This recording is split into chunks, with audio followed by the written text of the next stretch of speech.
Let's bring in GOPAC Chairman David Avella and former NATO Senior Advisor Andrew Peek. We will start with, David, I want to go to you first. Pataki drops out. I want to know, and I want some names, who will drop out next, and will it be before Iowa and New Hampshire?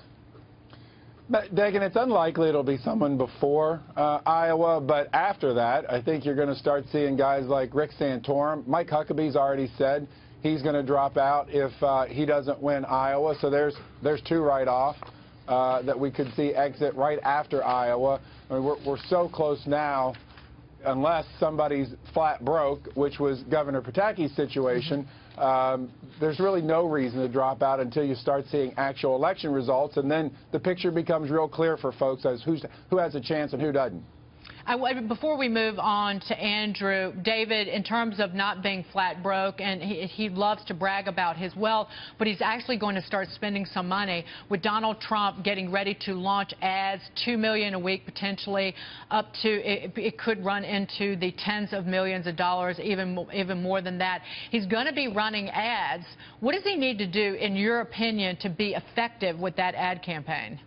Well, that ad he's running right now is quite frankly very smart, tapping into what is now, according to the recent Wall Street Journal poll, the #1 issue amongst voters, national security. Right. And Mr. Trump is now talking about what is of concern to voters as they get ready to cast their vote. So he's talking about what they care about, which is the most effective ads.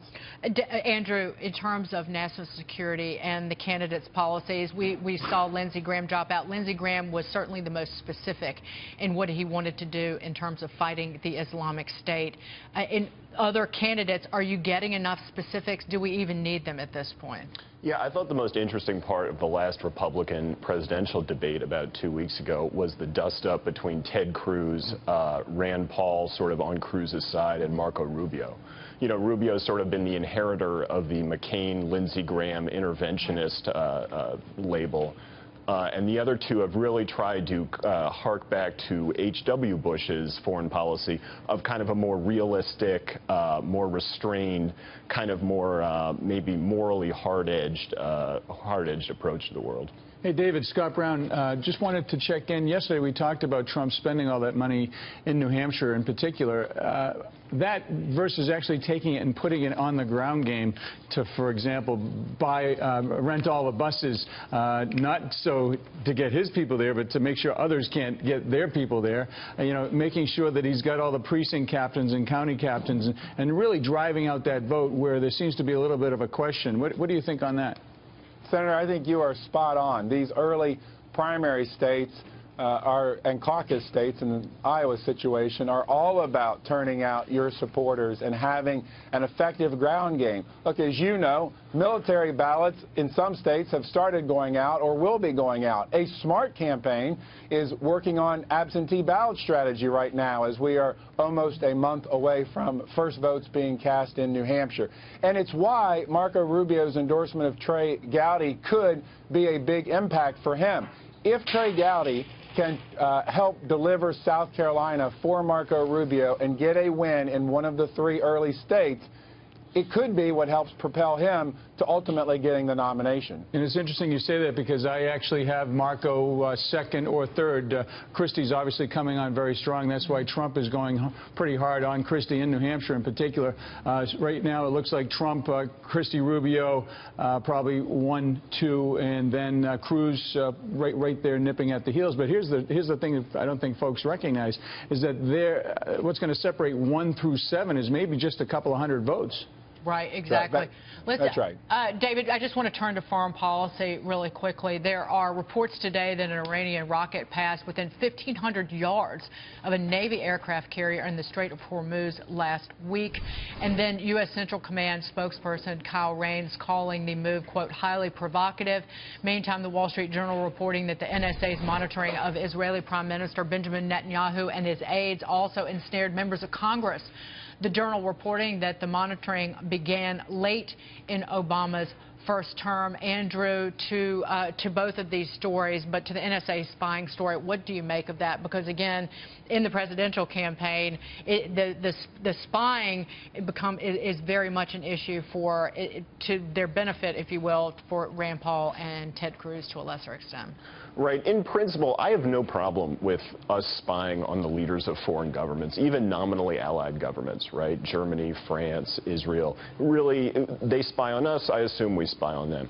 I have a serious problem, and I think a lot of Americans will, when the administration says, okay, we're not going to spy on Angela Merkel and Francois Hollande in France, but Bibi Netanyahu, he's really the target here. Right, absolutely. David, your reaction?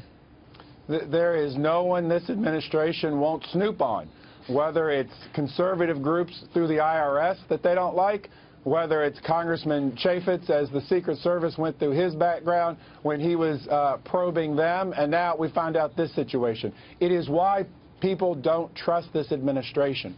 And we can say we're not spying on our allies in France and Germany, but when you come out and say we're not going to spy on our friends, and then you call Israel a friend, and then it comes out you are spying on Israel, what message does that send to all of our other allies that you say you're not spying on us, but you are? I think and the Wall Street Journal had a great piece on this, well worth the read.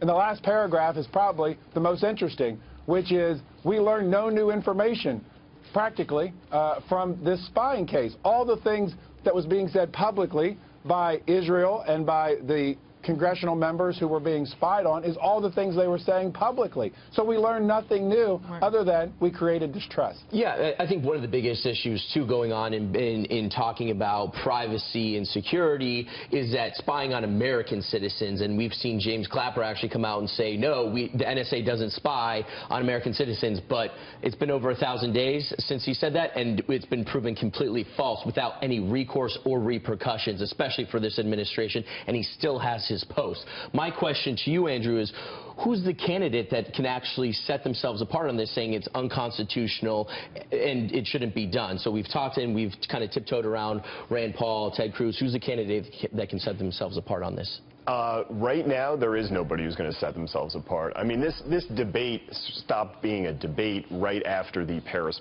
terrorist attacks, right?